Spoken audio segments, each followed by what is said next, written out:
والصلاة والسلام على أشرف الأنبياء وسيد المرسلين سيدنا محمد وعلى آله وأصحابه أجمعين.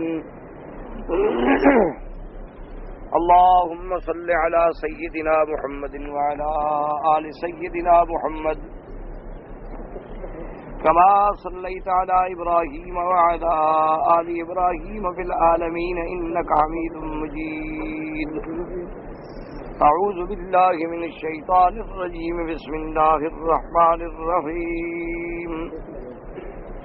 أفلا يتدبرون القرآن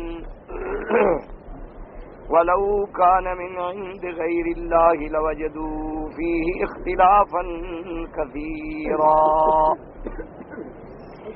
وإذا جاءهم أمر من الأمن أو الخوف أذاعوا به ولو ردوه إلى الرسول وإلى أولي الأمر منهم لعلمه الذين يستنبطونه منهم ولولا فضل الله عليكم ورحمته لاتبعتم الشيطان إلا قليلا.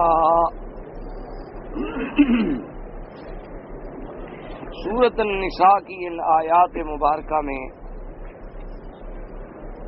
اللہ تبارک و تعالی نے حکم دیا ہے کہ قرآن پاک میں تدبر، فکر، غور کیا جائے.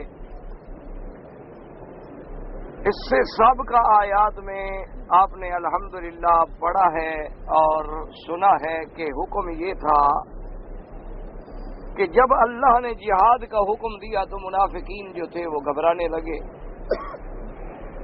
تو اللہ تبارک و تعالیٰ نے واضح فرما دیا کہ تم کہیں بھی چلے جاؤ، اینما تکونوا یدرککم الموت، موت نے تمہیں ڈھونڈ نکالنا ہے، کوئی موت سے نہیں بچ سکتا. اور دوسری بات یہ سمجھائی گئی تھی کہ منافقوں کی طرح یہ نہ کرو کہ جب کوئی بات پہنچی اچھی تو کہہ دیا کہ ہاں بھئی یہ تو اللہ نے ہم پہ کرم کیا ہے، اور جب کوئی تکلیف پہنچی، دکھ پہنچا، شکست آئی، کوئی پریشانی آئی تو کہا کہ یہ تو آپ لوگوں کی وجہ سے ہے، ہم مسلمان نہ ہوتے تو اس مصیبت میں نہ آتے. وہاں پر ایک قاعدہ کلیہ بتلا دیا گیا کہ کل من عند اللہ، کہ میرے پاک نبی صلی اللہ علیہ وسلم آپ ان کو بتلا دیں کہ ہر چیز اللہ کی طرف سے، فتح ملے تو اللہ کی طرف سے ہے، شکست ملے تو اللہ کی طرف سے ہے، عزت ملے تو اللہ کی طرف سے ہے، اور ذلت آئے تو اللہ کی طرف سے ہے، چونکہ اسی کی شان ہے تو عز من تشاء و تذل من تشاء. اور آگے ایک ادب بھی بتلا دیا گیا اور ایک حقیقت کا واقعہ کا اظہار بھی فرما دیا گیا کہ بھئی ہے تو ہر چیز میرے اللہ کی طرف سے، دکھ ہے، سکھ ہے، خیر ہے، شر ہے، صحت ہے، بیماری ہے، فتح و نصرت ہے یا ہزیمت و شکست ہے، سب اللہ کے فیصلے ہیں. لیکن اللہ نے فرمایا کہ یہ بھی سمجھ لو کہ جب تمہیں کوئی بھلائی پہنچتی ہے نا وہ تو خالص میرا رحم اور میرا کرم ہوتا ہے، چاہے میرے بندے اس کے مستحق نہ بھی ہوں تب بھی میں رحم فرما دیتا ہوں. کہ اب آپ دیکھیں کہ جب اللہ تبارک و تعالیٰ نے وہ نعمتیں جو حیات انسانی کے لیے ضروری ہے، مثلا کوئی آدمی پانی کے بغیر زندہ نہیں رہ سکتا، کوئی آدمی ہوا کے بغیر زندہ نہیں رہ سکتا، ہر آدمی کو روشنی کی ضرورت ہے، ہر آدمی کو مواسم کے اختلاف کی ضرورت ہے، تو اللہ نے اپنی نعمتیں یہ اتنی عام کر دی ہیں کہ مسلمان کو بھی ملتی ہیں، کافر کو بھی ملتی ہیں. یہ نہیں ہے کہ پانی صرف مسلمانوں کو تو ملے لیکن کافروں پر بند ہو جائے. یہ نہیں کہ ہوا اگر ٹھنڈی چلے تو اچھے لوگوں کو لگے اور میرے جیسے گناہگار کو نہ لگے. اس لیے اللہ نے فرمایا کہ جو تمہیں بھلائی پہنچے وہ تو میری رحمت ہی رحمت ہے، اور جو تمہیں تکلیف پہنچتی ہے ہوتی تو وہ بھی میری طرف سے ہے، لیکن میں اپنے بندوں کو تکلیف نہیں دیتا جب تک کہ وہ کوئی گناہ نہیں کرتے. اس لیے اللہ تبارک و تعالیٰ نے واضح فرما دیا کہ ما اصابک من حسنۃ فمن اللہ، کہ جو تمہیں اچھائی پہنچے، بھلائی پہنچی اللہ کی طرف سے، وما اصابک من سیئۃ فمن نفسک، اور جو تمہیں کوئی تکلیف پہنچتی ہے وہ تیرے نفس کی شرارت ہے، وہ تیرے گناہوں کی سزا ہے۔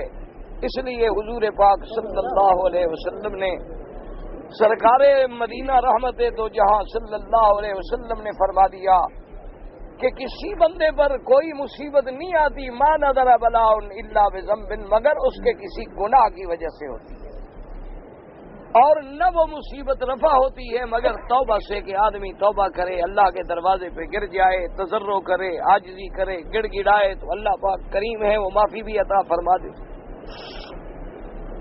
لیکن ایک بات یاد رکھو کہ کبھی کبھی مصیبت ایسے لوگوں پہ بھی آتی ہے جو گناہوں سے پاک ہیں،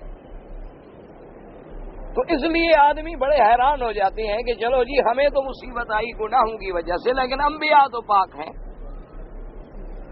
اللہ کے نبی جو ہیں وہ تو معصوم ہیں، وہ تو کبیرہ صغیرہ تمام گناہوں سے پاک ہیں، وہ تو اللہ کے چنے ہوئے ہیں۔ ان پر جو مصیبتیں آئیں، ان پر جو تکلیفیں آئیں کہ انبیاء علیہم السلام کو اللہ کے راستے میں شہید ہونا پڑا، انبیاء علیہم الصلاۃ والتسلیم کے سروں پہ آرے رکھے گئے، انبیاء علیہم الصلوات والتسلیم کو نعوذ باللہ دشمنوں نے، کافروں نے مارا، حتیٰ کہ حضرت نوح علیہ السلام جو سب سے پہلے رسول ہیں اور پہلے پیغمبر ہیں، ان کے ساتھ دشمن اور ان کی قوم کا یہ معاملہ تھا کہ نعوذ باللہ کہ اتنا مارتے، گلا گھونٹ لیتے، حتیٰ کہ بے ہوش ہو کے نوح علیہ السلام گر جاتے، اور وہ ظالم یہ سمجھتے کہ ہم حضرت نوح علیہ السلام فوت ہو چکے ہیں۔ تو اتنی تکلیفیں آئیں، اور سب سے زیادہ تکلیفیں تو آمنہ کے لال رحمت للعالمین، رحمت دو جہاں صلی اللہ علیہ وسلم پہ آئی ہیں۔ حضور پاک صلی اللہ علیہ وسلم کا ارشاد ہے، آپ نے فرمایا کہ میں اللہ کے راستے میں اتنا ابتلا میں آیا ہوں، اتنی مجھ پہ مصیبتیں آئی ہیں کہ مجھ سے پہلے کسی پیغمبر پہ ایسی مصیبتیں نہیں آئیں۔ تو اب لوگوں کے دماغ میں ایک خلجان پیدا ہوتا ہے کہ جب اللہ کے انبیاء معصوم ہیں، اللہ کے نبی پاک ہیں، اللہ تبارک و تعالیٰ نے انہیں اپنی رسالت و نبوت کے لیے چن لیا ہے، اور اللہ کے چناؤ میں کبھی کمی نہیں ہو سکتی، تو ان پہ تکلیفیں کیوں آتی ہیں؟ یا ہم دیکھتے ہیں کہ بڑے بڑے اولیاء اللہ ہیں، ان پر تکلیفیں آئیں، بیماریاں آئیں، پریشانیاں آئیں، بڑے بڑے عابد ہیں، بڑے بڑے زاہد ہیں، ذاکر ہیں، اہل ذکر و اہل فکر ہیں، جن کے رات اور دن اللہ کی یاد میں گزرتے ہیں، جن کی بظاہر کوئی کوتاہی ہمیں نظر نہیں آتی، لیکن ان پر بھی مصیبتیں آ جاتی ہیں۔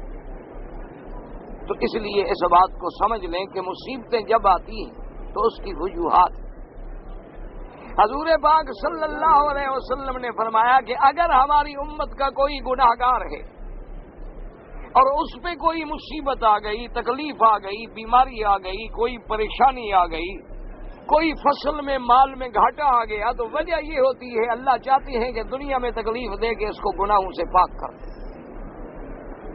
اور اگر اسی طرح کوئی اللہ والے ہیں، انبیاء ہیں، صدیقین ہیں، شہداء ہیں، صالحین ہیں، ان پر اگر کوئی دنیا میں تکلیف آتی ہے تو اللہ ان کے درجات کو بلند کر دیتے ہیں، کہ اللہ تبارک و تعالیٰ ان ابتلاءات میں، ان اختبارات میں، ان کی وجہ سے ان کے مقامات، اب دیکھیں نا کہ سب سے زیادہ تکلیفیں میرے مدنی پہ آئیں صلی اللہ علیہ وسلم، تو سب سے زیادہ اونچا مقام کس کو ملا؟ اور آخرت میں سب سے اونچا درجہ کس کا ہوگا؟ کہ جہاں آدم علیہ السلام بھی نہیں پہنچیں گے اور ابراہیم علیہ السلام بھی نہیں پہنچیں گے۔ یعنی حضور پاک صلی اللہ علیہ وسلم کا ارشاد ہے، آپ نے فرمایا کہ میرا ابا ہے آدم، لیکن قیامت میں میرے پرچم کے نیچے ہوگا۔ فرمایا میرا ابا ہے خلیل علیہ السلام، لیکن میرے پرچم کے نیچے ہوگا۔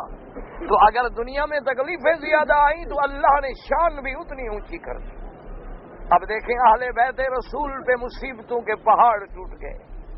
آپ دیکھیں کہ صحابہ رضوان اللہ علیہم اجمعین پر کون سی غم ہے، کون سی مصیبت ہے، کون سی تکلیف ہے جو صحابہ پہ نہیں آئی، لیکن اللہ تبارک و تعالیٰ نے ان کے مدارج بلند کر دیے۔ اور اگر کوئی میرے جیسا گناہ گار ہے میرے جیسا خطا کار انسان ہے تو یہ بھی اللہ کا کرم ہے کہ اللہ دنیا میں مصیبت دے دیتے ہیں تاکہ گناہوں سے پاک ہو جائے۔ حضور پاک صلی اللہ علیہ وسلم نے فرمایا کہ جب تمہارے پاؤں میں کوئی کانٹا بھی لگتا ہے نا چھوٹا سا، یہ بھی تمہارے کسی گناہ کی وجہ سے لگتا ہے، ورنہ اللہ تبارک و تعالیٰ تو اپنے بندوں کو تکلیف نہیں دیتے۔ اللہ تبارک و تعالیٰ تو رحیم و کریم ہیں، وہ تو ارحم الراحمین ہیں، وہ تو اکرم الاکرمین ہیں، وہ تو ہماری کروڑوں غلطیاں معاف فرما دیتی ہیں، کسی ایک آدھی غلطی پہ ہمیں جھٹکا دے دیتے ہیں تاکہ بندے کی اصلاح ہو جائے، اس کے لیے ہدایت کا راستہ کھل جائے۔ تو یہ سارے فیصلے فرمانے کے بعد پھر اگلی آیت میں اللہ نے ارشاد فرمایا تھا کہ بات سن لو کہ ہم جو بار بار زور دے رہے ہیں کہ میرے مدنی کی اطاعت کرو صلی اللہ علیہ وسلم، تو اصل بات یہ ہے کہ من یطیع الرسول فقد اطاع اللہ، کہ جس شخص نے بھی حضور پاک کی اطاعت کی اس نے گویا اللہ کی اطاعت کی۔ اس لیے کہ میرا مدنی صلی اللہ علیہ وسلم اپنی طرف سے کچھ نہیں فرماتے، وما ينطق عن الهوى ان هو الا وحی یوحى، جب تک ہم نے نماز فرض نہیں کی میرے پاک نبی نے امت کو نماز کا حکم نہیں دیا، جب تک ہم نے زکوٰۃ فرض نہیں کی میرے پاک نبی نے امت کو زکوٰۃ کا حکم نہیں دیا، جب تک ہم نے جہاد فرض نہیں کیا میرے پاک نبی نے امت کو جہاد کا حکم نہیں دیا، جب تک ہم نے حلال و حرام کے احکام نہیں اتارے اللہ کے پاک نبی نے حلال و حرام کے احکام اپنی طرف سے بیان نہیں فرمائے، تو جب وہ اللہ کی بات کہتے ہیں تو ان کی اطاعت گویا اللہ کی اطاعت۔ اور میرے آقا صلی اللہ علیہ وسلم کو آخر میں ارشاد بھی فرما دیا گیا کہ میرے پاک نبی ومن تولی فما ارسلناک علیہم حفیظا، اور جو لوگ تیری فرما برداری سے رخ موڑیں، جو لوگ تیری اطاعت سے کنارہ کشی کریں، جو لوگ تیری اطاعت سے پھر جائیں تو آپ غم نہ کریں، آپ ان پہ کوئی نگران نہیں، محافظ نہیں، آپ کی ذمہ داری دین پہنچانا ہے، آپ کی ذمہ داری جو ہے اللہ کے دین کی تبلیغ ہے۔ آگے جن کے مقدر میں ہدایت ہے انہیں ہدایت نصیب ہوگی، اور جن کے مقدر میں ضلالت و غوایت ہے انہیں گمراہی ملے گی۔ اس لیے میرے آقا نے سرکار دو جہاں صلی اللہ علیہ وآلہ آلہ وصحابہ وسلم نے حجۃ الوداع کے موقع پر آپ نے فرمایا کہ اے میرے صحابہ تم بتلاؤ کیا میں نے اللہ کا دین جو اللہ نے مجھ پہ اتارا تمہیں پہنچا دیا ہے کہ نہیں پہنچا دیا؟ تو تمام صحابہ نے اعتراف کیا کہ یا رسول اللہ صلی اللہ علیہ وسلم آپ نے اللہ کا دین پہنچا دیا ہے۔ تو حدیث مبارک میں آتا ہے کہ حضور اپنی انگلی یوں کھڑی کرتے تھے اور فرماتے تھے الا هل بلغت اللهم فاشهد، الا هل بلغت اللهم فاشهد، الا هل بلغت اللهم فاشهد، کہ یا اللہ میں نے تیرا دین پورے کا پورا پہنچا دیا، آپ گواہ ہو جائیں کہ آج یہ تیرے سارے بندے اقرار کر رہے ہیں کہ میں نے تیرا دین پہنچا دیا ہے۔ تو اس لیے حضور پاک صلی اللہ علیہ وسلم آمنہ کے لال کو یہ بھی فرما دیا گیا کہ جو آپ کی اطاعت کرے اس کی بھلائی ہے، اور جو اعراض کرے آپ کوئی غم نہ کریں، آپ کوئی فکر نہ کریں۔ اور اس کے بعد اگلی آیت میں پھر منافقین کی بات ظاہر کی گئی تاکہ ہم لوگ بھی اپنے گریبان میں جھانک کے غور کریں کہ کہیں ہمارا حال بھی منافقوں والا تو نہیں ہے۔ منافقین کا عالم کیا تھا؟ وَيَقُولُونَ طَاعَةٌ، جب حضور کی خدمت میں حاضر ہوتے تو کہتے حضور ہم تو بالکل غلام ہیں، ہم تو بالکل آپ کے فرما بردار ہیں، ہم تو آپ کے اطاعت گزار ہیں۔ اور اللہ نے فرمایا فَإِذَا بَرَزُوا مِنْ عِنْدِكَ بَيَّتَ طَائِفَةٌ مِّنْهُمْ غَيْرَ الَّذِي تَقُولُ، اور جب آپ سے چلے جاتے ہیں تو رات کو بیٹھ کے مشورے آپ کے خلاف اور اس بات کے خلاف کرتے ہیں، یعنی ظاہر میں تو کہتے ہیں کہ ہم فرما بردار ہیں۔ یاد رکھو منافق کا معنی کیا ہوتا ہے کہ ظاہر میں کچھ ہو اور اندر کچھ، اس کو کیا کہتے ہیں؟ منافق۔ اچھا اسی طرح منافقوں کی علامات ہیں، حضور پاک نے فرمایا اذا حدث کذب، کہ جب وہ بات کرے تو جھوٹی کرے، اذا اؤتمن خان، جب امانت رکھی جائے تو خیانت کرے، واذا وعد اخلف، اور وعدہ کرے تو جھوٹا کرے۔ اور اسی طرح ایک حدیث مبارک میں ہے اذا خاصم فجر، اور اگر کسی سے جھگڑا ہو جائے تو گندی باتیں بکے، منہ سے گندی گندی گالیاں دے، یہ سب منافقوں کی علامات ہیں۔ اس لیے میرے بھائی اللہ کے قرآن میں ذرا غور کریں کہ اللہ کو کیا ضرورت تھی کہ ہمیں منافقوں کے حالات سنائیں، اللہ کو کیا ضرورت تھی کہ ہمیں یہود و نصارہ کے قصے بتلائیں، اللہ کو کیا ضرورت تھی کہ ہمیں قوم عاد، قوم سمود اور قوم لوط کے واقعات قرآن میں ذکر کریں؟ مقصد یہ ہوتا ہے کہ تم ذرا غور کرو کہ منافق کی علامت ہے جھوٹ بولنا، تو کہیں ہم جھوٹ تو نہیں بولتے۔ منافق کی علامت ہے وعدہ خلافی کرنا، تو بھائی کہیں میں تو وعدہ خلاف نہیں۔ منافق کی علامت ہے امانت میں خیانت کرنا، تو کیا کہیں ہم تو نہیں کر رہے؟ اور منافقوں کا کام کیا ہے کہ سامنے آئے تو طاعتن کہ جی ہم تو بالکل غلام ہیں، اور جب علیحدہ ہوں تو پھر حضور کے خلاف باتیں کرتے ہیں۔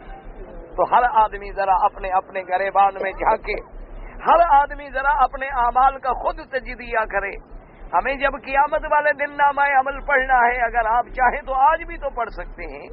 قیامت والے دن ہمیں ہمارا نامہ عمل ملے گا اور کہا جائے گا اقرا کتابک کفی بنفسک الیوم علیک حسیبا، کہ اے میرے بندے پڑھو جو کچھ تم نے دنیا میں کیا تھا، پڑھ لو اپنا ہر عمل کی زندگی تمہاری دنیا میں کیسے گزری ہے۔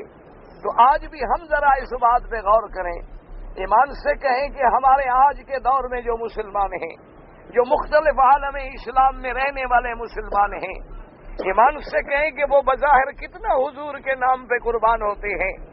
اگر حضور کا نام بھی آ جائے تو قربان ہو جائیں گے، حضور کا نام بھی آ جائے تو اپنی انگلیوں کو چوم لیتے ہیں، حضور کا نام آ جائے تو کھڑے ہو جاتے ہیں، حضور کا نام آئے تو جناب یہ محسوس ہوگا آپ کو کہ یہ تو بالکل فدائے محمد مصطفیٰ ہے، اور اپنی جماعتوں کے نام بھی ایسے رکھ دیے ہیں کہ گویا یہ بالکل حضور کے دیوانے ہیں۔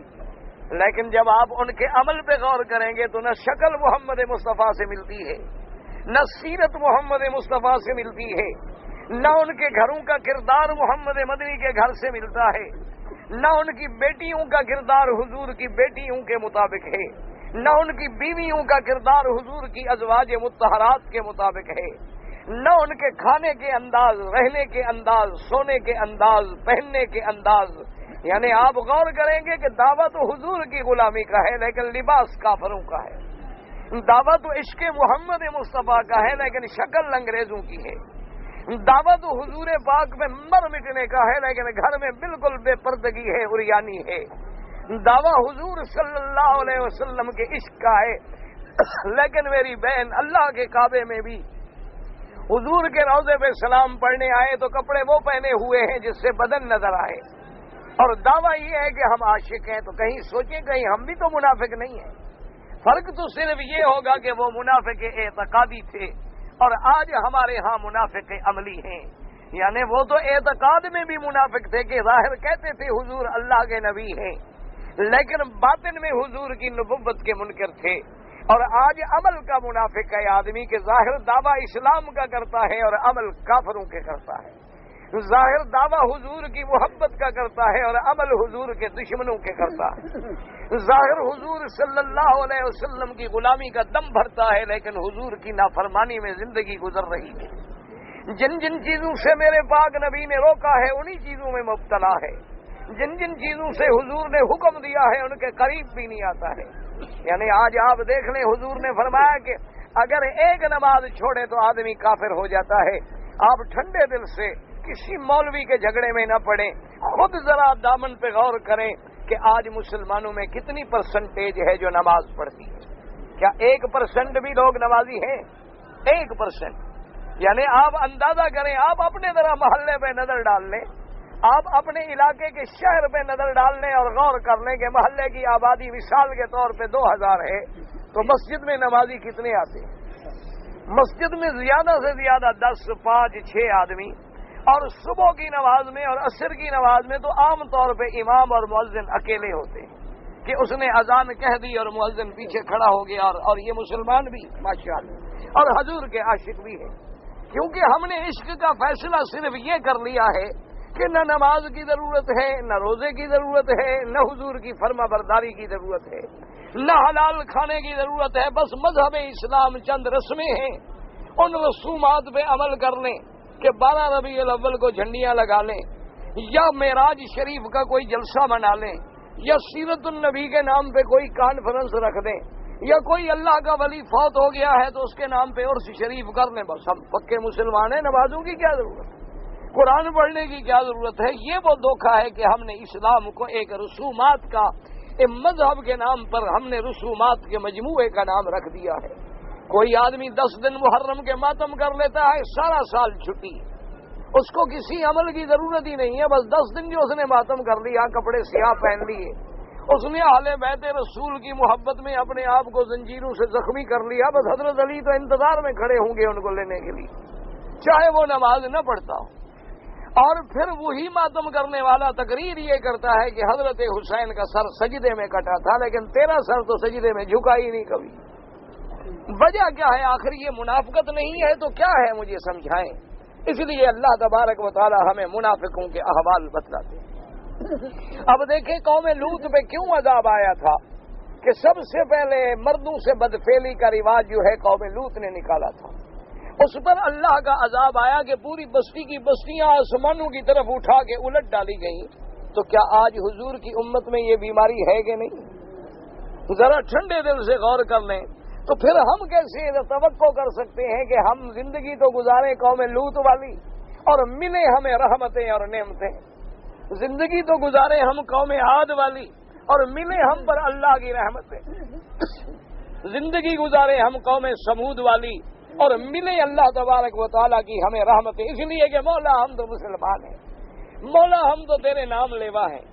اس لیے ہر بات پر غور کریں۔ ان تمام آیات کے ختم کرنے کے بعد اللہ نے حکم دیا کہ افلا یتدبرون القرآن، اللہ نے فرمایا کہ یہ قرآن پاک میں غور کیوں نہیں کرتے، تدبر کیوں نہیں کرتے؟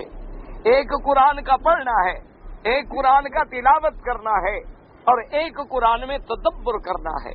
یاد رکھو اللہ کا قرآن اتنی بڑی نعمت ہے کہ پڑھنے پر بھی ثواب ملتا ہے، ایک حرف پہ 10 نیکیاں ملتی ہیں اور 10 گناہ گر جاتے ہیں۔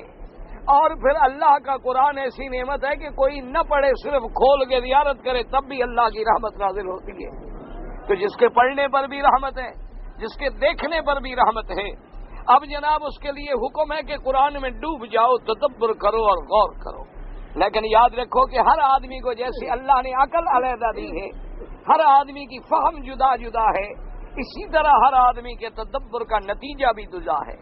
ایک تو عامت الناس کا قرآن میں تدبر ہے کہ جو عام مسلمان غور کرے، اور ایک علماء کا تدبر ہے، اور ایک ائمہ مجتہدین کا تدبر ہے کہ جیسے امام شافعی رحمۃ اللہ علیہ کے بارے میں لکھتے ہیں کہ ایک رات جب صبح کی نماز میں تشریف لائے تو آپ کی آنکھیں مبارک جو تھیں وہ سرخ تھیں، تو اپنے ساتھیوں نے پوچھا کہ حضرت کیا وجہ ہے؟ رات آپ کو شاید معلوم ہوتا ہے کہ آرام نہیں ملا، سکون کی نیند نہیں آئی، اس وجہ سے آپ کی آنکھیں سرخ ہیں۔ فرمایا کہ ہاں، جب میں نے کھانا وانا کھا لیا، بستر پہ سونے کے لیے تیاری کی تو اللہ کے قرآن کی ایک آیت میرے سامنے آئی، تو میں نے بیٹھ کے اس آیت پہ غور کرنا شروع کیا تو بس ساری رات اسی پہ بیت گئی۔ لیکن فرمایا کہ الحمدللہ میں نے 53 مسائل جو ہیں اس آیت سے استنباط کیے۔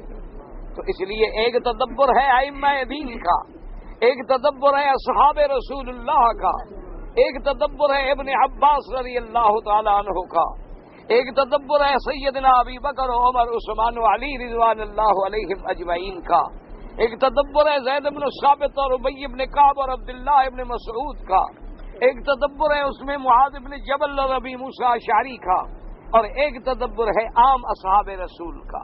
اسی طرح یاد رکھیں کہ جو استنباط مسائل کا تعلق ہے وہ تو مجتہدین کے ساتھ ہے اور وہ علماء کے ساتھ ہے۔ اس لیے اللہ تبارک و تعالیٰ نے تدبر قرآن کے بعد یہ بھی فرما دیا کہ چلو تم اتنی تو سمجھ سکتے ہو، زیادہ مسائل نہ سمجھ سکو، زیادہ استنباطات نہ کر سکو، تو اتنی تو قرآن سننے کے بعد پڑھنے کے بعد جان سکتے ہو کہ وَلَوْ كَانَ مِنْ عِنْدِ غَيْرِ اللَّهِ لَوَجَدُوا فِيهِ اخْتِلَافًا كَثِيرًا، کہ اگر یہ اللہ کا کلام نہ ہوتا تو پھر اس میں تو بہت اختلاف ہوتا، یعنی ایک مسئلے میں اختلاف ہو وہ بھی تو بہت بڑا ہے۔ تو اس لیے فرمایا کہ دیکھو کہ اول سے لے کر حرف اول سے لے کر آخر تک قرآن میں اختلاف نہیں، اول سے لے کر آخر تک قرآن میں تناقض نہیں، اول سے لے کر آخر تک قرآن میں تعارض نہیں، اول سے لے کر آخر تک قرآن نے جو خبر دی ہے کبھی جھوٹی نہیں ہوئی، قرآن نے جو ماضی کے بارے میں بتلایا وہ بھی کھرا ہے، جو حال کے بارے میں بتلایا وہ بھی حقیقت ہے، اور جو مستقبل کے بارے میں بتلاتے ہیں وہ بھی حقیقت ہے۔ تو اگر کسی بندے کا کلام ہوتا تو کہیں نہ کہیں تو جھول ہوتا، کہیں نہ کہیں تو لچک ہوتی، کہیں نہ کہیں تو کمزوری ہوتی۔ آپ دیکھیں نا، بڑے بڑے شاعر ہیں لیکن ان کا ہر شعر ایک جیسا تو نہیں ہوتا۔ ان کی ساری کتابیں پڑھ جائیں تو 2-4 نظمیں کام کی ہوتی ہیں، ان کے سارے اشعار پڑھ جائیں تو ان میں 4, 5, 10 شعر جو ہے وہ کام کے ہوں گے۔ لیکن اللہ کا قرآن الف سے لے کر والناس تک جس آیت پہ بھی غور کرو نرالا ہی نرالا ہے۔ اور اسی طرح یاد رکھو کہ اگر بندہ ہے، چاہے وہ کتنا بڑا دماغ والا ہو، مفکر ہو، لیکن انسان کے احوال مختلف ہوتے ہیں، کبھی خوش ہوتا ہے، کبھی اداس ہوتا ہے، تو خوشی کے وقت میں کلام اور ہوتا ہے اور غم کے وقت میں کلام جو ہے وہ اور ہوتا ہے۔ اچھا، کبھی بندہ ناراض ہوتا ہے، کبھی راضی ہوتا ہے، تو ناراضگی کے وقت میں کلام اور ہوتا ہے اور راضی ہونے کے وقت میں کلام اور ہوتا ہے۔ آپ نے دیکھا نہیں ہے کہ حضور پاک صلی اللہ علیہ وسلم آقا انعامدار کے سامنے سیدہ عائشہ رضی اللہ تعالی عنہا، صدیقہ بنت صدیق، زوجۃ النبی المصطفیٰ المبرأۃ من السماء رضی اللہ تعالی عنہا، بی بی صاحبہ بیٹھی ہیں۔ جب اللہ نے قرآن اتارا بی بی عائشہ کی صفائی میں، تو بی بی عائشہ کو ان کی والدہ نے اور ان کے والد سیدنا ابی بکر صدیق نے فرمایا کہ یا عائشہ قومی فشکری رسول اللہ۔ انہوں نے حکم دیا کہ عائشہ اٹھو، اللہ کے نبی کا شکریہ ادا کرو۔ کیوں؟ اگر اللہ کے نبی نہ ہوتے کون تیری صفائی دیتا تھا؟ اگر اللہ کے نبی نہ ہوتے تو کہاں جبریل آتا؟ اگر اللہ کے نبی کا مسئلہ نہ ہوتا تو کہاں قرآن اترتا؟ تو اللہ تبارک و تعالیٰ نے جو کرم فرمایا، اعزاز فرمایا کہ عائشہ تیری شان نہیں ہے کہ قیامت تک تیرا نام جو ہے محراب و منبر میں پڑھا جائے، قیامت تک تیرا ذکر جو ہے قرآن میں آئے، اور دنیا ایک دن میں خود اندازہ کریں کہ دنیا میں کتنے لوگ ہیں جو قرآن پڑھتے ہوں گے اور عائشہ کی برات پڑھتے ہوں گے۔ تو اس لیے انہوں نے حکم دیا کہ اٹھو اور شکریہ ادا کرو۔ بی بی عائشہ فرماتی ہیں مجھے پہلے بھی غصہ تھا، لیکن جب میرا دامن صاف ہو گیا تو میرا غصہ تو اور بڑھ گیا۔ پہلے بھی مجھے غصہ تھا کہ میں پاک ہوں، میرا گناہ کوئی نہیں اور سب مجھ سے ناراض ہیں، نہ میری باپ صفائی دیتا ہے، نہ میری والدہ میری صفائی دینے کے لیے تیار ہے، اور نہ خود حضور پاک میری صفائی دیتی ہے کہ اعلان فرما دیں کہ کوئی ایسی بات نہ کرے، میری بیوی پاک ہے، ختم ہو گئی بات۔ تو میں تو پہلے بھی غصے میں مبتلا تھی، یہی وجہ تھی کہ تھوڑا بہت ماں اور بیٹے میں اختلاف رہا حضرت علی میں۔ دشمنوں نے تو پھر فسانے بنا ڈالے ہیں نا، دشمنوں کو تو موقع مل جائے وہ تو پھر ایک پر مل جائے تو کوا اڑا دیتے ہیں نا۔ اصل بات یہ تھی کہ سیدنا علی رضی اللہ تعالیٰ عنہ کو حضور نے حکم دیا تھا، حضور نے فرمایا تھا کہ علی، عائشہ کی جو خدامہ ہے، جو خادمہ ہے بی بی بریرہ، تم اس سے تفتیش کرو، تحقیق کرو کہ یہ واقعہ کیا ہے۔ تو حضرت علی رضی اللہ تعالیٰ عنہ نے بلایا بی بی بریرہ کو، پوچھا کہ کیا جانتی ہو عائشہ کے بارے میں؟ تو اس نے کہا کہ علی خدا جانتا ہے، ما علمت علیہ الا خیرا، میں نے تو کبھی عائشہ کے اندر کوئی برائی نہیں دیکھی، میں نے تو کبھی عائشہ کے اندر کوئی غلطی نہیں دیکھی، میرے نزدیک تو بی بی عائشہ ایسے ہے الطبر الخالص ہو، جیسے سونا خالص ہوتا ہے۔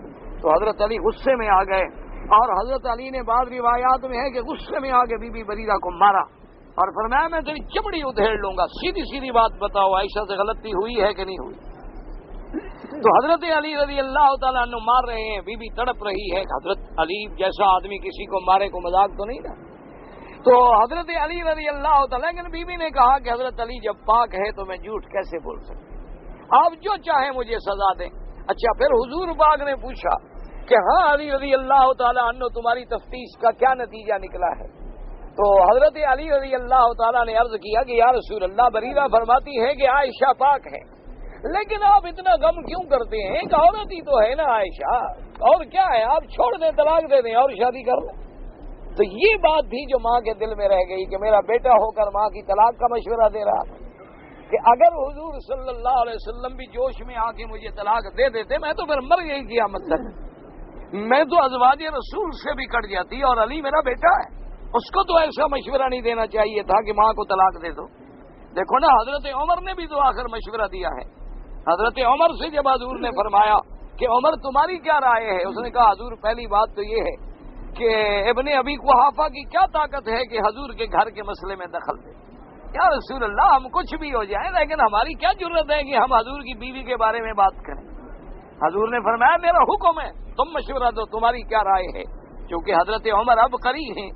تو حضرت عمر نے کہا کہ یا رسول اللہ، اگر مجھ سے پوچھتے ہیں تو پھر میں جو پوچھوں ناراض تو نہیں ہوں گے؟ کیونکہ تفتیش میں تو پھر سوال دونوں طرف سے ہوتے ہیں۔ حضور نے فرمایا کہ ہاں میں ناراض نہیں ہوں گا۔ انہوں نے فرمایا حضور مجھے یہ بتائیں کہ بی بی عائشہ سے جو نکاح کیا ہے آپ نے خود کیا ہے یا اللہ نے کرایا ہے؟ ایک مجھے موٹی سی بات بتا دیں۔ حضور نے فرمایا میں نے تو خود نہیں کیا، وہ تو اللہ نے کرایا۔ جبریل باقاعدہ تصویر لے کے آئے بی بی عائشہ کی ریشم و دیباج میں کہ یہ تمہاری بیوی ہے، وہ تو اللہ پاک نے میرا نکاح کرایا ہے۔ تو حضرت عمر نے کہا حضور عجیب بات ہے، پھر آپ خامخواہ پریشان کیوں ہیں؟ ہمیں تو اپنی اولاد کے لیے پاک بیویاں مل جاتی ہیں، اللہ کو نبی کے لیے پاک عورت نہیں ملی۔ کیا سوچ رہے ہیں محمد عربی صلی اللہ علیہ وسلم؟ عورت ڈھونڈی تھی جو پاک نہیں تھی۔ تو حضرت عمر کہتے ہیں حضور کا چہرہ گلاب کی طرح کھل گیا، حضور صلی اللہ علیہ وسلم۔ اور اس کے بعد حضرت عمر نے پوچھا حضور اچھا ایک چھوٹی سی بات اور بھی بتا دیں۔ حضور نے فرمایا پوچھو عمر کیا کہتے ہیں؟ انہوں نے کہا حضور یہ جو گندی مکھی اڑتی ہے یہ آپ کے بدن پہ بیٹھتی ہے؟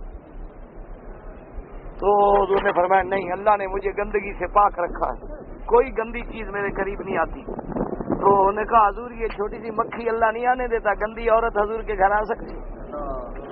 بھائی حضور کیا فرما رہے ہیں، کیا سوچ رہے ہیں؟ عائشہ پاک ہے، سوچنے کی ضرورت نہیں، مجھے حکم دو بس گردن اڑاؤں جی، انہیں تہمت لگائی۔ تو بی بی عائشہ کہتی تھی عمر کی طرح علی بھی تو کہہ سکتے تھے نا، انہوں نے یہ کیوں کہا کہ طلاق دے دو؟ یہ اصل میں ماں اور بیٹے کی ناراضگی تھی۔ پھر حضرت علی نے باقاعدہ اس کی معافی مانگی، انہوں نے باقاعدہ سید عائشہ سے رجوع کیا، انہوں نے کہا بی بی میں جانتا ہوں آپ پاک ہیں، لیکن جب حضور حکم دیں گے تفتیش کرو تو پھر جب حضور ایک پلڑے میں ہوں تو پھر میں کسی کا وزن محسوس نہیں کروں۔ پھر میرا فریضہ یہ تھا کہ جو حضور کا حکم ہے تعمیل کرو، کیونکہ حضور نے حکم دیا تحقیق کرو تو میں کیا کروں؟ انہوں نے کہا بیٹا تم طلاق کا تو نہ کہتے۔ انہوں نے کہا مقصد یہ ہے کہ حضور جو اتنے غمگین تھے، حضور جو اتنے اداس تھے، تو میں حضور کو اداس نہیں دیکھ سکتا، تو میں نے ایک مشورہ دیا کہ حضور چلو بیوی ہے اور شادی فرما لیں تاکہ ذرا حضور کا غم کم ہو جائے۔ میرا مقصد صرف اتنا تھا، ورنہ میرا دل اللہ جانتا ہے، میرے لیے تو آپ امہات المومنین ہیں، آپ زوجہ محمد مصطفیٰ ہیں رضی اللہ تعالی عنہ۔ تو اب جناب ابا نے کہا اب دیکھیں سیدنا صدیق جیسا باپ ہو اور ام رمان جیسی ماں ہو اور حکم کیا دے کہ کس کا شکر ادا کرو؟ محمد رسول اللہ کا۔ لیکن بی بی پتہ کیا کہتی ہے؟ انہوں نے کہا لا اقوم ولا اشکر۔ بی بی کہتی ہے مجھے اتنا غصہ تھا کہ میں نے غصے میں فوراً کہا بجان میں نہیں شکریہ ادا کرتی نبی پاک کا۔ اب یہ بات کوئی کہہ سکتا ہے ماں کا لال نبی کو؟ کسی کی جرت ہے؟ اللہ معاف کرے ایمان ہی ختم ہو جائے۔ کوئی آدمی کہہ سکتا ہے کہ میں حضور کا شکر ادا نہیں کرتا؟ ہمیں ایمان کہاں سے ملا؟ ہمیں یہ کلمہ کس نے پڑھایا؟ ہمیں یہ دین کہاں سے ملا؟ یہ اسلام کہاں سے ملا؟ یہ ساری خیرات ہمیں کہاں سے ملی؟ یہ نعمتیں اور رحمتیں کہاں سے ملی؟ حضور نہ آتے ہم تو بھٹک کے مر جاتے، ہم تو گمراہیوں میں پڑے ہوتے، ہم تو بتوں کے آگے جھک رہے ہوتے، کوئی لات و حبل کے سجدے کر رہا ہوتا اور کوئی مندروں میں پڑا ہوتا۔ یہ تو حضور پاک آئے اور امت کو گوایا تو گمراہی سے نکالا۔ لیکن بی بی عائشہ ہے، بیوی اور خاوند کا ایک رشتہ ہوتا ہے۔ تو بی بی نے کہا کہ لا اقوم ولا اشکر، میں نہیں اٹھتی اور نہ میں حضور کا شکریہ ادا کرتی ہوں، ولکن اشکر اللہ الذی برأنی من السماء، میں اپنے اللہ کا شکر کروں گی جس نے میری صفائی بھیجی۔ حضور نے تو میرا اعتبار ہی نہیں کیا، میں کیوں شکریہ کروں؟ آپ لوگوں نے میری گواہی نہیں دی تو میں آپ کی بات کیوں مانوں؟ تو اب دیکھیں نا، غصے میں کلام اور ہوتا ہے اور رضا میں کلام اور ہوتا ہے۔ اسی لیے حضور فرماتے تھے عائشہ کو کہ عائشہ جب تم ناراض ہوتی ہو پھر بھی مجھے پتہ لگ جاتا اور جب تم راضی ہو پھر بھی پتہ لگ جاتا۔ تو بی بی عائشہ نے پوچھا حضور آپ کو دل کا کیا پتا؟ آپ کے سامنے تو ہم نہیں ظاہر کرتے کہ ناراض ہیں، چاہے ناراضگی ہو بھی، لیکن کس کو جرت ہے کہ حضور کے سامنے ناراضگی کا اظہار کرے؟ حضور نے فرمایا عائشہ جب تم راضی ہو نا، کوئی بات ہوتی ہو تو کہتی ہو برب محمد، مجھے محمد مصطفیٰ کے رب کی قسم ہے، اور جب تم مجھ پہ ناراض ہو تو کہتی ہو رب ابراہیم، مجھے ابراہیم کے رب کی قسم ہے۔ تو تم میرا نام نہیں لیتی ہو اس وقت، مجھے اندازہ ہو جاتا ہے کہ تم ناراض ہو۔ تو اس لیے معنی یہ ہے کہ رضا کا کلام اور ہوتا ہے اور غضب کا کلام اور ہوتا ہے، کلام بدل جاتا ہے، لیکن یہ اللہ کا کلام ہے جس میں کوئی تبدیلی نہیں۔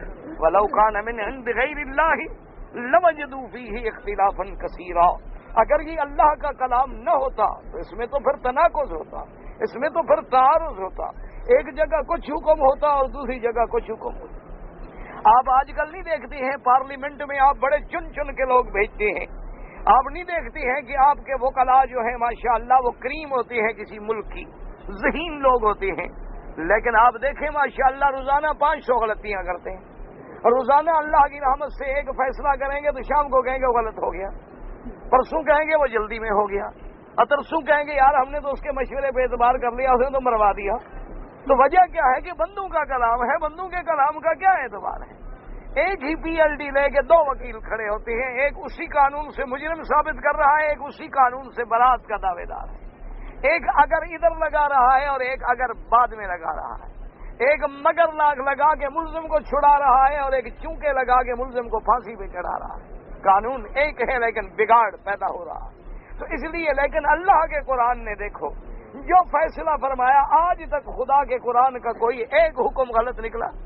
دیکھو نا جی، ایمان سے سمجھے، قرآن پاک نے فرمایا کہ خنزیر حرام ہے، شراب حرام ہے۔ اچھا حرام جو ہے تو آج تک کوئی بندہ یہ ثابت کر سکا ہے کہ نہیں جناب یہ تو بڑی اچھی چیزیں تھی، خام خواہ اسلام نے حرام کر دی؟ جو پینے والے ہیں وہ بھی کہتے ہیں اچھی چیز نہیں، جو خنزیر کھاتے ہیں نا بدبخت وہ بھی کہتے ہیں اچھی چیز نہیں، وہ بھی اب ماننے شروع ہو گئے، وہ کہتے ہیں اس کے کھانے سے کینسر ہوتا ہے، وہ مانتے ہیں کہ اس کے کھانے سے گردے موٹے ہو جاتے ہیں، وہ مانتے ہیں کہ اس کے کھانے والے کی حص سے غیرت جو ہے وہ مر جاتی ہے، وہ اب یہ تسلیم کرنے پہ اب کافر بھی کہتے ہیں شراب نہ پیو نہ پیو نہ پیو۔ وہ بدبختوں تمہیں اب سمجھ آئی ہے، ہمارے آمنہ کے لال نے تو 1400 سال پہلے بتلا دی صلی اللہ علیہ وآلہ وصحبہ وسلم۔ حضور نے فرمایا کہ اگر برتن پلید ہو جائے تو بس 3 دفعہ دھو ڈالو، پاک ہو گیا، لیکن اگر کتا منہ مار لے، لیکن یہ حکم مسلمانوں کے لیے، آج تو خیر مسلمان بھی ماشاءاللہ کتے کو لے کے پھرتے ہیں، آج کل بڑا مسلمان جو ہے نا بڑے آدمی کی ایک دلیل یہ بھی ہے کہ کتا اس کے ساتھ ہے ماشاءاللہ، یعنی یہ بھی بڑے آدمیوں میں ایک، جیسے آج کل آپ کا ہے نا پجارو کلچر ہے، موبائل کلچر ہے، کتا کلچر بھی ہے، یعنی بڑے آدمیوں کی یہ بھی دلیل ہوتی ہے کہ اس کے پاس بڑے قیمتی کتے ہیں، بڑے نسلی قسم کے کتے ہیں، السیشن ہیں اس کے پاس جناب، وہ تو بڑے بڑے قیمتی کتے لے کے آئے، 2-2 لاکھ 5-5 لاکھ 10-10 لاکھ روپے کا ایک کتا ہوتا ہے، اور اس کو صاحب کار میں ساتھ بٹھا دیں تاکہ اسی کے ساتھ قبر ہو اور اسی کے ساتھ حشر ہو۔ کیا خیال ہے؟ دعا کریں یہی نا؟ کیا خیال ہے آپ کا؟ اچھی چیز ہے تو کیوں نہیں دعا کرتے ہو بھئی؟ اچھی چیز ہو تو دعا کرنی چاہیے نا، کہ اگر اتنی پیاری چیز ہے تو اسی کے ساتھ حشر ہو۔ انا للہ و انا الیہ راجعون، دعا کرو اللہ ان کو بھی ہدایت دے۔ وہ کوئی ہمارے دشمن تو نہیں ہوتے، ہمیں تو دکھ ہوتا ہے نا کہ انگریز کی اقتداء میں ہم اتنے اندھے ہو گئے کہ وہ اگر کتا پالتا ہے تو مسلمان بھی کتا پالتا ہے، وہاں اگر جناب کتا آگے چل رہا ہے تو صاحب کی زنجیر ہاتھ میں ہے اور کتا آگے دوڑ رہا ہے، کہ بتانا یہ ہے کہ ہم بڑے ایڈوانس، بڑے ہم الٹرا ماڈرن لوگ ہیں، اور یہ الٹرا ماڈرن جو ہے نا اللہ کی رحمت سے یہ عقل سے فارغ ہوتے ہیں، اللہ کا شکر بالکل الحمد، یہ ان کو بڑا ناز ہوتا ہے کہ ہم عقل والے ہیں، لیکن خدا نے انہیں سب دیا ہے، عقل نہیں دیا۔ عقل ہوتا تو کتوں کے ساتھ زندگی گزارتے، بڑا بندوں کے ساتھ گزارتے، کوئی گھوڑے کے ساتھ گزارتا ہے، کوئی کتے کے ساتھ گزارتا ہے، کوئی شکار کھیلتا ہے سور کا، خنزیر کا، اور جناب کوئی مرغ لڑاتا ہے، اور کتا جب خنزیر کو پکڑے نا تو وہ صاحب پھر خود نقل کرتا ہے کہ میرے کتے نے کیسے پکڑا۔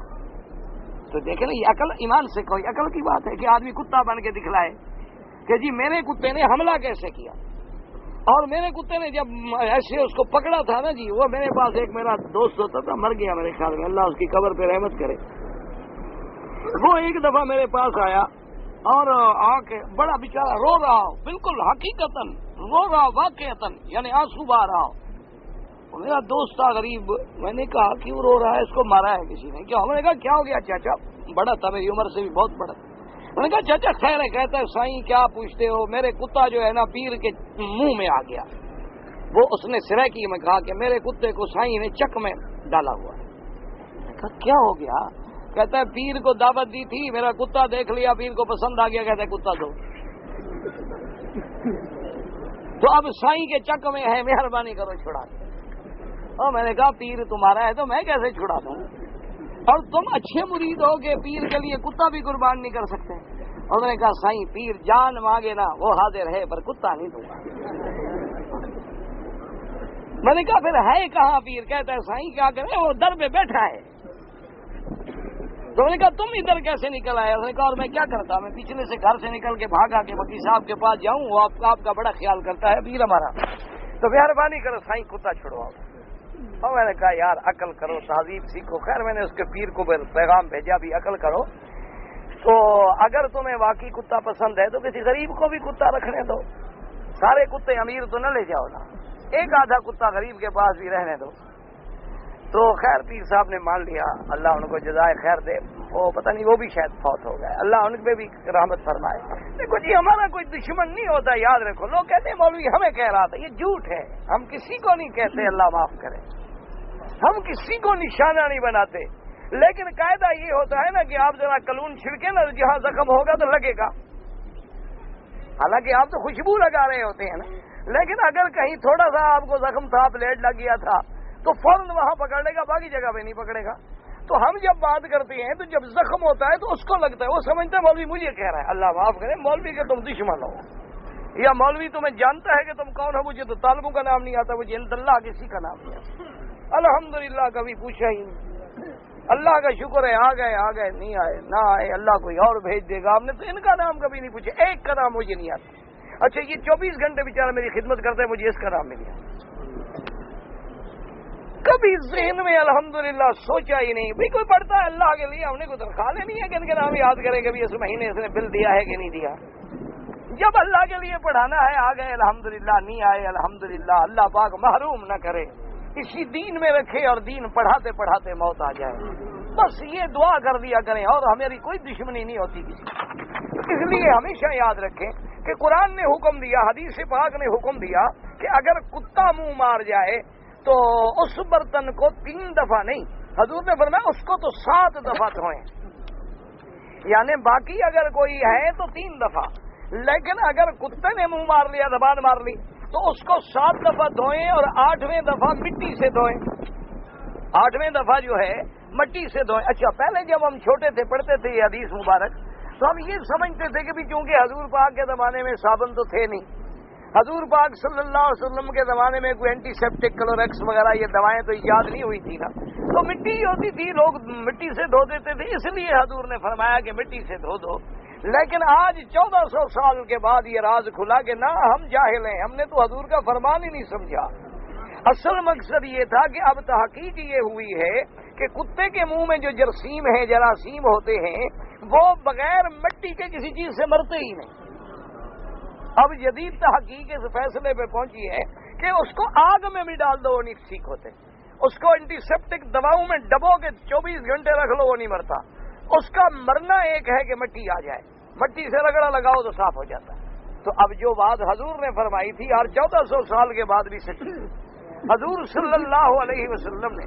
اب آپ دیکھیں نا کہ جی ہم نے کہ جب ہم دیہاتوں میں، ہم دیہاتی لوگ ہیں، غریب لوگ، تو ہمارے ہاں تو کوئی بجلی بھی نہیں تھی، پنکھا ونکھا بھی نہیں تھا، اب تو خیر سب کچھ ہو گیا، اشعار بن گئے، لیکن جب ہم تھے اس وقت کچھ نہیں تھا۔ تو اس وقت جناب یہ ہوتا تھا تصور کہ بھئی اگر گرمی ہے تو بھئی رات کو چھت پہ ذرا 4 پائیاں ڈلوا دو، کیونکہ تھوڑا اونچے ہوں گے تو ہوا اچھی لگے۔ تو یہ بات ہمیں سمجھ نہیں آتی تھی۔ آج نئی تحقیق یہ کہتی ہے کہ نہیں، جتنی آپ اور اونچے جائیں گے تو اس میں ہوا کم ہوگی۔ اس لیے آپ دیکھیں نا کہ جن کو ہارٹ کی تکلیف ہوتی ہے تو ڈاکٹر کہتے ہیں ان کو ہوائی جہاز میں سفر نہ کرائیں، کیونکہ ہوائی جہاز جب اوپر نکل جائے گا 30,000 فٹ پہ، 40,000 فٹ کی بلندی پہ، تو اوپر جا کے آکسیجن کم ہو جاتی ہے، یا پھر آکسیجن رکھنی چاہیے ساتھ، کہ ورنہ خدا نہ خواستہ اگر اس کو آکسیجن کی ضرورت پڑ جائے تو کیا کریں گے آپ۔ تو لیکن قرآن نے 1400 سال پہلے بتلا دیا کہ وَمَن يُرِدْ أَن يُضِلَّهُ يَجْعَلْ صَدْرَهُ ضَيِّقًا حَرَجًا كَأَنَّمَا يَصَّعَّدُ فِي السَّمَاءِ، اللہ نے فرمایا جس کو ہم گمراہ کرتے ہیں اس کے دل کو تنگ کر دیتے ہیں، ایسے تنگ ہو جاتا ہے جیسے آسمانوں کی بلندی کی طرف لے جاؤ اور سانس گھٹنی لگ جائے۔ تو قرآن پاک نے یہ بات 1400 سال پہلے بتلا دی، اور آج تک کوئی دنیا کی طاقت اس کو انکار نہیں کر سکی، اس کا توڑ نہیں کر سکی قرآن۔ اس لیے اللہ نے فرمایا کہ افلا یتدبرون القرآن ولو کان من عند غیر اللہ لوجدوا فیہ اختلافا کثیرا، کہ کیا تم اللہ کے قرآن میں غور نہیں کرتے ہو؟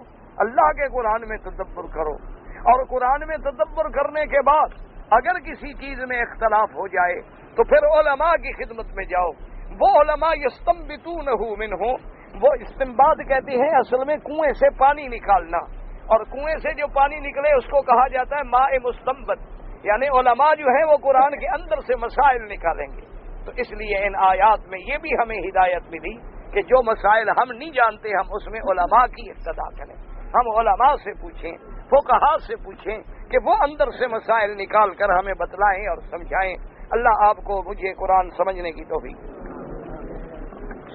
ایک آدمی نے جدے سے عمرے کیے، بڑے بال جدے میں کٹواتا ہے، تو بہرحال اس کا عمرہ تو ہو گیا، لیکن اس نے گناہ کیا، سنت کا خلاف کیا۔ عمرے میں بال کٹوانے کا حکم یہ ہے کہ حد حرم میں مکے میں کٹوائے جائیں، کیونکہ وہ سمجھتا ہے نا آسانی ہے وہاں پہنچ جائیں گے۔ بھئی عمرہ کرنا اگر شوق ہے تو سنت کے مطابق کرو۔ حضور پاک صلی اللہ علیہ وسلم نے عمرے پہ بلکہ مروہ پہ بال کٹوائے، یعنی باہر بھی تشریف نہیں لے گئے۔ اس لیے جب عمرہ کریں احتیاط کریں۔ میرے بیٹے کا نام تلاوت خان ہے، تو کوئی نہیں، پٹھانوں کے نام ہوتے ہیں ایسے، کوئی فرق نہیں پڑتا۔ قرآن تلاوت نہ کرے تو بیٹے کو تو تلاوت کرے گا نا۔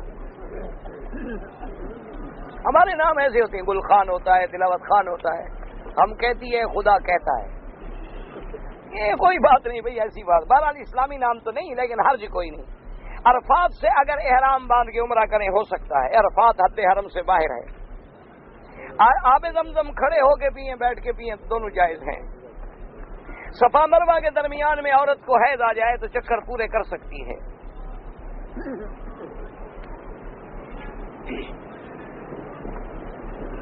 اگر بیوی حج پہ ہے، میاں بیوی، حج کے بعد خامد بیمار ہو گیا، اس کو ہسپتال میں لے گئے، بیوی بھی ہسپتال میں رہی، پھر وہیں سے انہیں جدہ ایئرپورٹ بھیج دیا، طواف الوداع نہیں کیا، کوئی حرج نہیں۔ اگر معذور ہو تو طواف الوداع معاف ہو جاتا ہے۔ کچھ لوگ تاش کھیلتے ہیں، ان کو ہم منع کرتے ہیں، وہ کہتے ہیں یار کچھ تو شغل ہونا چاہیے، تو شغل حرام سے نہ کرو، حلال سے کرو، قرآن پڑھ لیا کرو۔ یہ شغل اچھا نہیں ہے۔ تاش کے بجائے قرآن کے فرقے کھولو، قرآن پڑھو، قرآن پہ غور کرو۔ بالکل حرام ہے تاش کھیلنا۔ احرام جب حج کا باندھے یا عمرے کا، صرف طواف کے 3 چکروں میں کندھا ننگا ہو، پھر کوئی ضروری نہیں۔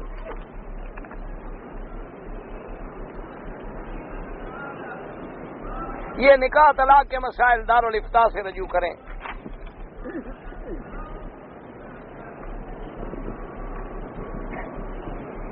بہرحال ایک آدمی جہاد پہ گیا، شہید ہو گیا، تو شکر کرو، جہاد اور شہادت مل جائے تو پھر اور کیا چاہیے بھائی، مرنا تو ہم سب نے ہے نا۔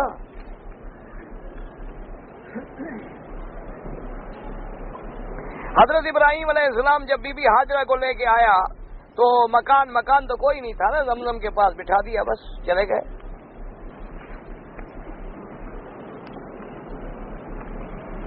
بھلا یزید الظالمین، یعنی جو کافر ہیں منکر ہیں، وہ تو قرآن بھی پڑھیں گے تو اور نقصان ہوگا نا، پڑھیں گے مانیں گے نہیں تو خسارہ ہی ہوگا نا۔ وتر کی آخری دعا جو ہے وہ دعائے قنوت ہے، یاد کر لیں، جب تک یاد نہ ہو، جو یاد ہے جتنا اتنی پڑھتے رہیں۔ عمرہ مکمل کرنے کے بعد پورے سر پہ اسرا پھروائیں، یا کم از کم بال سارے سر کے اتروائیں۔ اچھا جی، کہتے جی اگر کوئی آدمی اپنے گھر میں میاں بیوی سے ملے اور پھر وہ اس نے ابھی غسل نہیں کیا لیکن کوئی چیز کھا پی لے، کوئی حرج نہیں، افضل یہ ہے کہ غسل کرے، غسل نہ کرے تو وضو کر لے، وضو کرنے کے بعد کھا پی سکتا ہے۔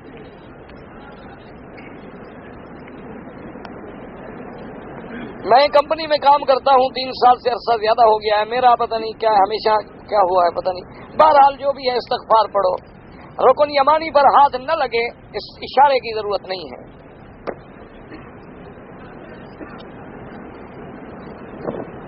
وَلَكُمْ فِي الْقِصَاصِ حیات کا معنی یہ نہیں کہ تم بدلہ لو، بدلہ لینے کا جن کو اللہ نے اولل الامر کو حکم دیا ہے وہ لیں گے۔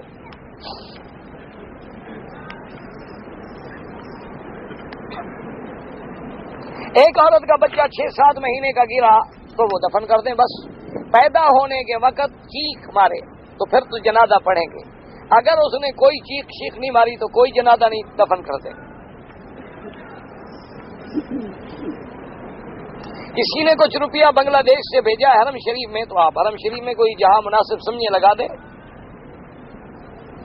ایک آدمی نے مذاق میں کہہ دیا کہ میں نے بیوی کو طلاق دی، وہ ہو جاتی ہے۔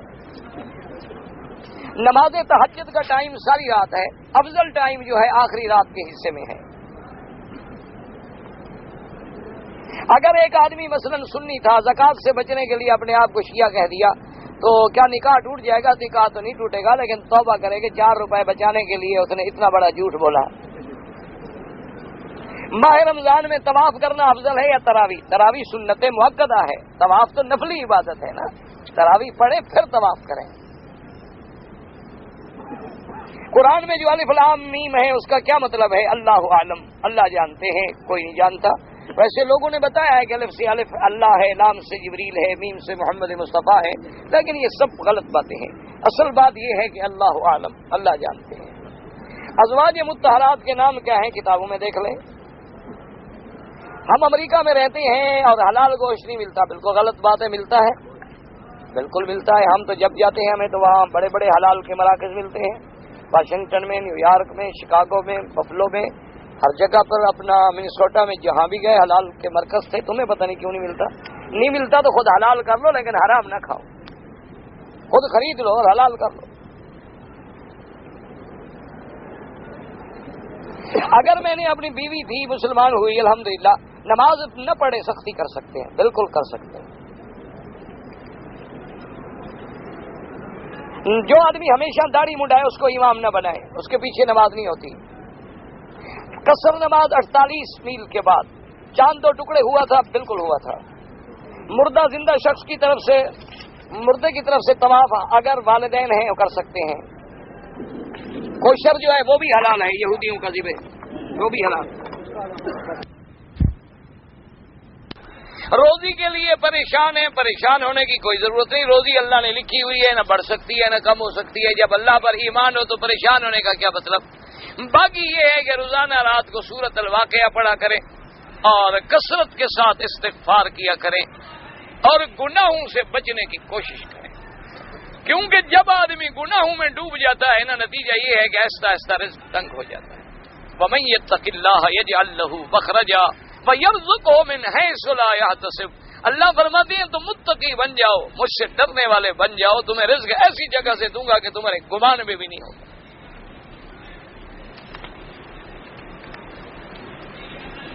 حضور پاک جو ہیں اپنی قبر مبارک میں زندہ ہیں، بالکل ہر پیغمبر اپنی قبروں میں زندہ ہیں، لیکن وہ حیات عالم برزخ سے تعلق رکھتی ہے۔ عالم دنیا کے احکام الگ ہوتے ہیں، عالم برزخ کے احکام الگ ہوتے ہیں، لیکن اس میں کوئی شبہ نہیں، اللہ کے شہداء بھی زندہ ہیں، انبیاء بھی زندہ ہیں، لیکن وہ عالم برزخ ہے، عالم دنیا نہیں۔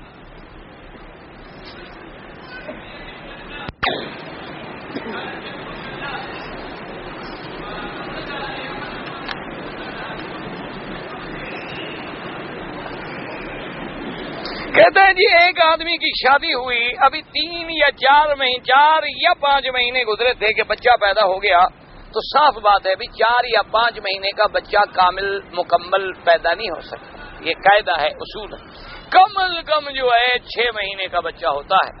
اچھا اب یہ بات ہے کہ یہ بات ضرور سوچو کہ انسان ہے، تمہیں تاریخ صحیح یاد نہ ہو تو بلا وجہ عورت پہ الزام نہ لگاؤ۔ کبھی ایسا ہوتا ہے نا کہ آدمی کو تاریخ یاد نہیں، گزر تو 6 مہینے کا، لیکن نہیں وہ کہتے ہیں 5 ہیں۔ پہلے تو یہ تحقیق کرو جب عورت کہتی ہے میں نے زنا نہیں کیا۔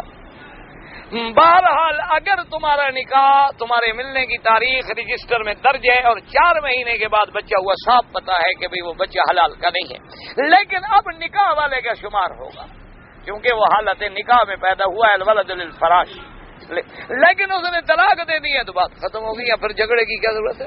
اب وہ بچہ عورت اپنا پالے، جہاں جائے دوسری شادی کرے، کچھ کرے، کیونکہ اسی وجہ سے تو اس نے طلاق دے دیا، بچہ کون لے گا؟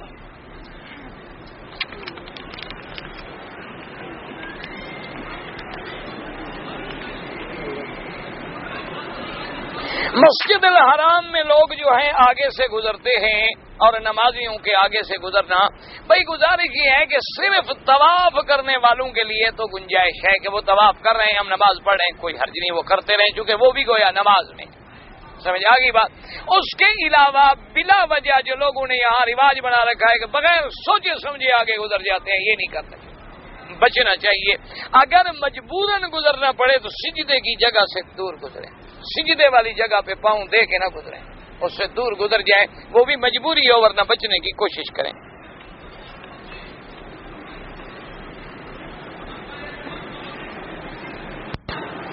میں جناب 3 سال پہلے مکہ شہر میں آیا، تشریف لایا ہوں۔ اچھا مہربانی کی جناب آپ نے۔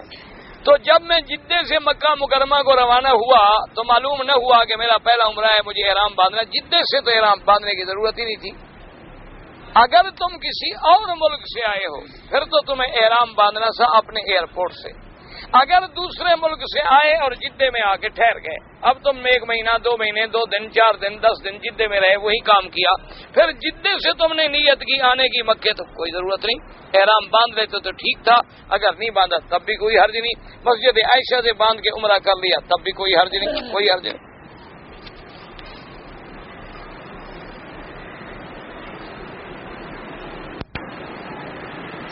میں صبح غسل کے بعد کپڑے پہن رہا تھا کہ میری شرٹ جو تھی وہ پانی میں گر گئی۔ اب مجھے چونکہ ڈیوٹی پہ جانا تھا اور میں شرٹ تبدیل نہیں کر سکتا تھا، میں نے جلدی جلدی وہی پہن لی۔ اب مجھے کیا پتا نہیں کہ پانی پاک تھا یا پلید، اگر پانی پلید تھا تو پھر تو حرام ہو گئی، اور پانی پاک تھا تو حرام نہیں ہوئی، کوئی عرضی نماز پڑھی تو ٹھیک ہو گئی۔ اور تکبیریں ہیں نماز جنازہ کی، تو تکبیر کے بعد حنفی مسلک میں پہلے پڑے گا ثنا، اس کے بعد پڑے گا درود، پھر پڑے گا دعا۔ اور امام احمد بن حنبل رحمۃ اللہ علیہ فرماتے ہیں کہ تکبیر کے بعد پڑے گا فاتحہ، دوسری تکبیر کے بعد پڑے گا درود شریف، اور تیسری تکبیر کے بعد پڑے گا دعا، اور چوتھی تکبیر کے بعد سلام۔ کتابیں نہ خراب ہو جائیں۔ السلام علیکم، ربنا آتنا فی الدنیا حسنۃ وفی الآخرۃ عذاب النار، ربنا ظلمنا انفسنا ان لم تغفر لنا وترحمنا لنكن من الخاسرين۔ دعا کریں، بارش کے وقت دعا منظور ہوتی ہے۔ یا اللہ عالم اسلام کی عزت کا فیصلہ فرما، یا اللہ کفر کی ذلت کا فیصلہ فرما، یا اللہ مجاہدین کشمیر فلسطین قدم قدم پہ ان کی نصرت فرما، یا اللہ مسلمان کشمیر میں ہیں، عرب میں ہیں، عجب میں ہیں، ان کی جان مال آبرو عزت کی حفاظت فرما، یا اللہ تمام اسلامی ملکوں میں قرآن و سنت کا قانون جاری فرما، یا اللہ دینی مساجد مدارس کی حفاظت فرما، یا اللہ دین والوں کی حفاظت فرما، یا اللہ بیماروں کو شفا عطا فرما، بے حیاؤں کو حیا عطا فرما، بے دینوں کو دین عطا فرما، بے اولادوں کو اولاد عطا فرما، جن کی اولاد ہے ان کو صالح بنا، بے روزگاروں کو روزگار عطا فرما، قرض داروں کے قرض عطا فرما۔ اللهم اجعل لنا وللمسلمين من كل هم فرجا ومن كل ضيق مخرجا ومن كل بلاء عافيا۔ اللهم اغفر لنا كل ذنب واحفظ عنا كل جنب وفرج عنا كل كرب۔ اللهم انا نسألك من الخير كله عاجله وآجله ما علمنا منه وما لم نعلم۔ اللهم انا نعوذ بك من الشر كله عاجله وآجله ما علمنا منه وما لم نعلم۔ یا اللہ ہمیں مانگنا بھی نہیں آتا، بغیر مانگے عطا فرما۔ یا اللہ ہمیں بغیر مانگے اپنی رحمتیں عطا فرما۔ یا اللہ ہمارے گھروں پہ رحمت فرما، یا اللہ ہماری اولادوں پہ رحمت فرما، یا اللہ ہر اسلامی ملک پہ رحمت فرما، یا اللہ اسلامی ملکوں پہ رحمتیں فرما، یا اللہ اپنے عذاب رفع فرما، یا اللہ اپنے عذاب رفع فرما، یا اللہ حرمین الشریفین کو قیامت تک ہر فتنے سے محفوظ فرما۔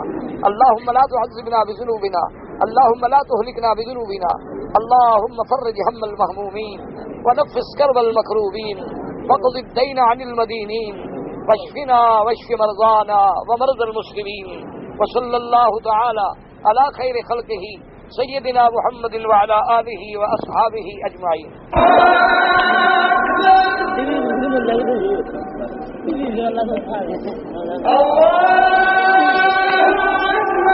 اللہ